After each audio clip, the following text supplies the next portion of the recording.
अभी शाम के 6 बज रहे हैं और लो लाइट कंडीशन है।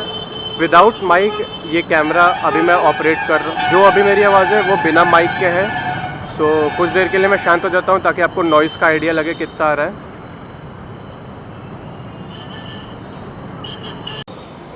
तो अभी सेम स्पॉट पे हूँ और वैसे वॉइस थोड़ी बहुत सराउंडिंग की कम हो गई है, ट्रैफिक उतना ज़्यादा नहीं है, बट सेम कंडीशन में है। और मैंने इसके साथ जो नॉइस प्ले व्लॉग का साथ एक माइक मिला हुआ है 2.5 mm जैक का, वो मैंने प्लग इन कर चुका है और अभी जो मेरी आवाज़ आ रही है वो इस माइक के थ्रू आ रही है।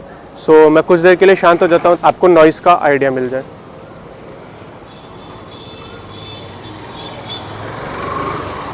सो नाउ यू डिसाइड कि बिना माइक के या माइक के साथ अच्छा लगता है ये कैमरा यूज़ करने को।